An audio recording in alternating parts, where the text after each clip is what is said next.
Welcome to the Deep Dive.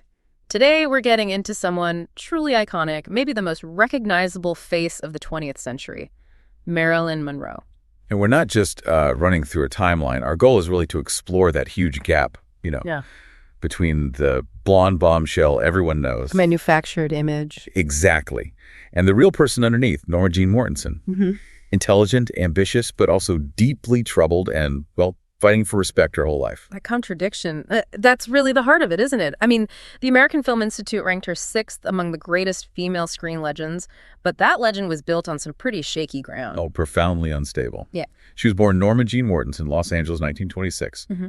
And her early life was just, it was defined by chaos. Her mother, Gladys Pearl Baker, suffered from paranoid schizophrenia. And she was institutionalized in 1934, wasn't she? She was, which left Norma Jean adrift. Being illegitimate back then, moving between foster families, some quite strict evangelical Christian homes.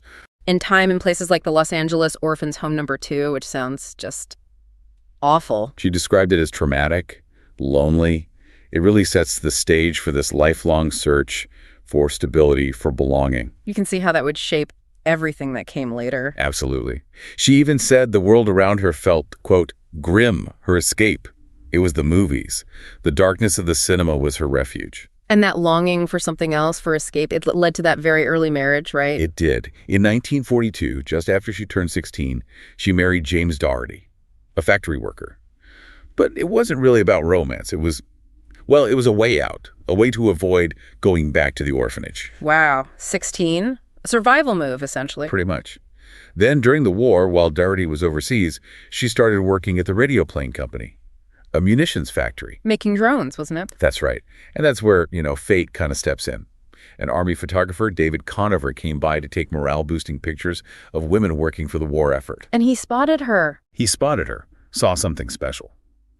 Soon enough, she left the factory, signed with the Blue Book Model Agency, and her pin-up career just exploded. So that's the start, but then comes the transformation into Marilyn. Exactly. This wasn't accidental. In 1946, she, with help from a Fox studio executive, shed Norma Jean. She became Marilyn. Monroe was her mother's maiden name. And the look changed, too. The dark curly hair became... that iconic platinum blonde. It was a very conscious creation, carefully crafted by her and makeup artist Alan Snyder. They were building the blonde bombshell brand. It happened fast. Incredibly fast. Small film roles at first, but then she started getting noticed. Key parts in The Asphalt Jungle, All About Eve. That was 1950. People were seeing flashes of real talent. Even Bette Davis apparently acknowledged it. And then, just as she's rising, that potential scandal hits in 52.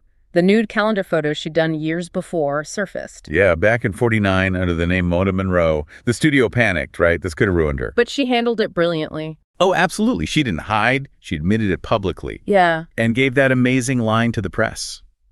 What was it? It's not true. I had nothing on. I had the radio on. Perfect. It completely disarmed the situation. People loved her honesty, her wit. It actually boosted her popularity. Incredible. And then 1953 hits. That was the year. That was the year. Niagara, Gentlemen Prefer Blondes, How to Marry a Millionaire. Boom. She was suddenly the top star. That image, the naive, sexy, maybe slightly ditzy blonde, it was set in stone. She'd basically replaced Betty Grable as Fox's biggest bombshell. Okay, so let's dig into that central contradiction again. This dumb blonde persona was her ticket to fame. Her currency, yeah. But behind it, she was reading constantly, studying, acting seriously. She wasn't that character at all, so why lean into it so hard? Well, she understood its power, its marketability. Yeah. But you're right, she deeply resented not being taken seriously because of it. She craved respect, legitimacy as an actress. Which led her to New York. Exactly. In 1955, she made a huge move, left Hollywood, went to New York City, and threw herself into studying method acting with Lee Strasberg at the Actors Studio. Wow, that's a serious commitment. It was. She believed, that real actors had to confront their own emotional history, their traumas, to bring truth to their performances. That sounds intense, and probably contributed to her reputation later for being difficult on set. Oh, undoubtedly.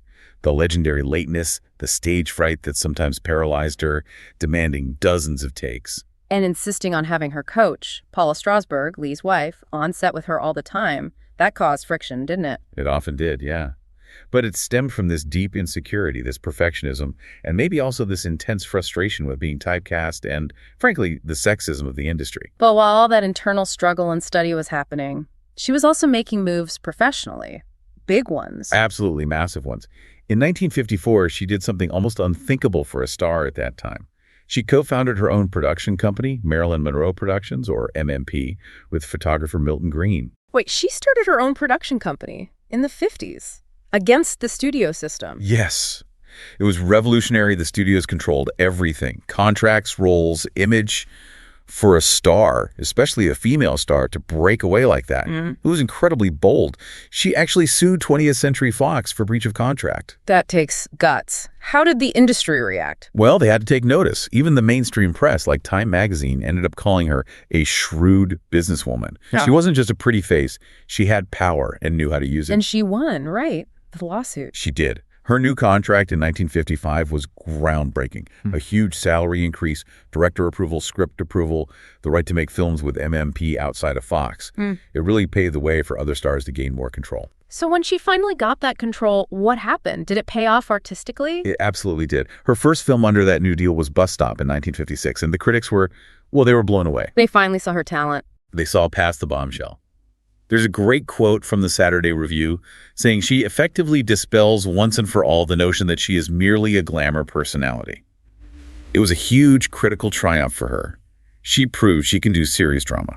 So she achieves this artistic validation she's been fighting for, but her personal life seems to get more complicated right around the same time. Yeah, the timing is striking. 1954, the same year she forms MMP, is also the year of her marriage to baseball legend Joe DiMaggio. That didn't last long, did it? 9 months. Very tumultuous.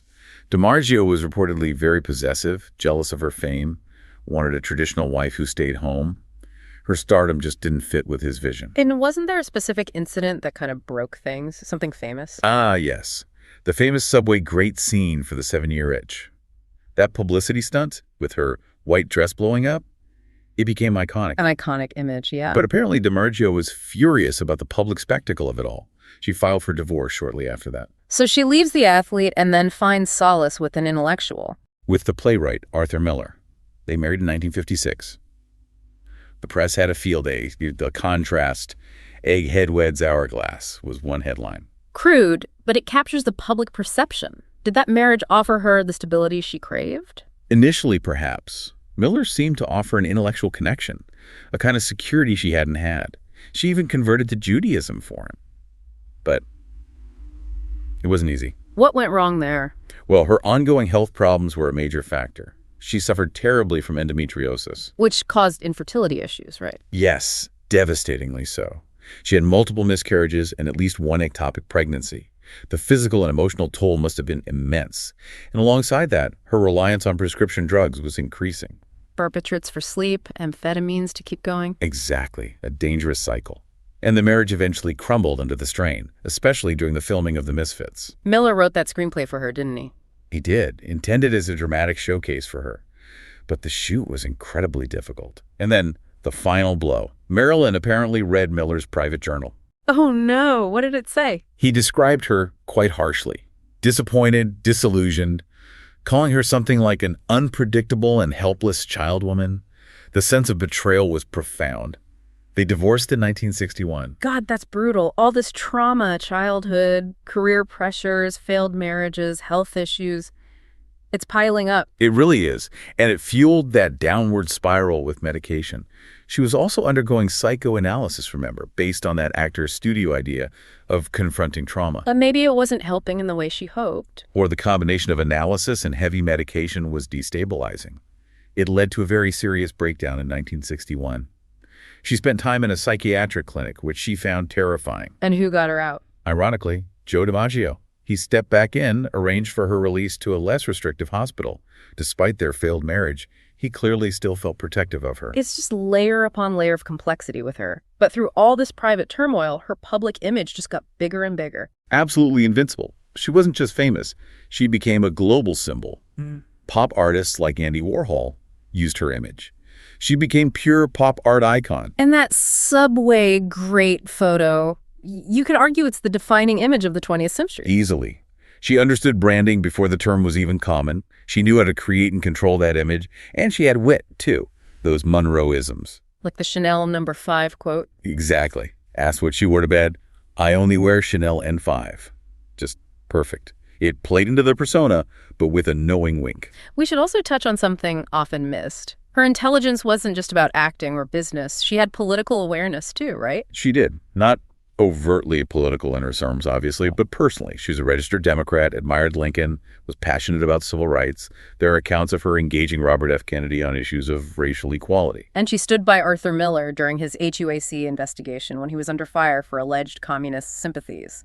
That took courage back then. Definitely. It showed loyalty and a certain independence of thought. So this brings us towards the end.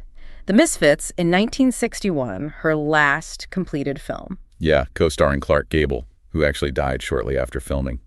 The production was notoriously troubled, largely due to Marilyn's health and dependency issues. But her performance... Director John Huston, despite the difficulties, praised it highly. He said something like, she was not pretending. It was the real thing. She was accessing that raw emotion she'd studied so hard to reach. And then came that final, incredibly famous public appearance. May 1962, singing Happy Birthday, Mr. President, to John F. Kennedy at Madison Square Garden. In that dress. The sheer, rhinestone-covered, basically flesh-colored dress. Utterly scandalous, unforgettable. It cemented her legend, but it also infuriated the executives at Fox. They fired her from the film she was working on. Something's got to give. Wow. Fired. Yep, though there were negotiations happening that summer to potentially rehire her, but they never concluded. Because on August 4th, 1962... she was found dead in her home in Brentwood. She was only 36. Just 36. The official cause was... acute barbiturate poisoning. The ruling was probable suicide, based on the massive overdose and her history of depression and previous attempts. The public reaction was immense, wasn't it? Staggering. There were reports that the suicide rate in Los Angeles actually doubled in the month after her death. It was a global shockwave. Laurence Olivier's comment was quite pointed. It was. He called her the complete victim of ballyhoo and sensation. And Joe DiMaggio, again stepping in, arranged the funeral. He famously banned most of the Hollywood crowd, blaming them for exploiting her. So, looking back now, her legacy, it's still so potent. That debate continues, doesn't it? Victim or agent? Absolutely. Was she crushed by the studio system and fame? Or was she a shrewd operator who changed the rules of the game? The truth is probably somewhere complexly in between. She was undeniably a gifted comedic actress, a pioneering businesswoman. And someone who understood the power and the danger of creating a persona perhaps better than anyone before or since. Her story feels like such a stark warning, doesn't it? About fame, identity, the pressure between the public face and the private reality. A profound cautionary tale, yes. And even with everything we know, all the books, the films, there's still this enduring mystery. What is it about Marilyn Monroe that still captivates us so intensely today? Is it the goddess she created? That perfect, luminous image? Or is it Norma Jean?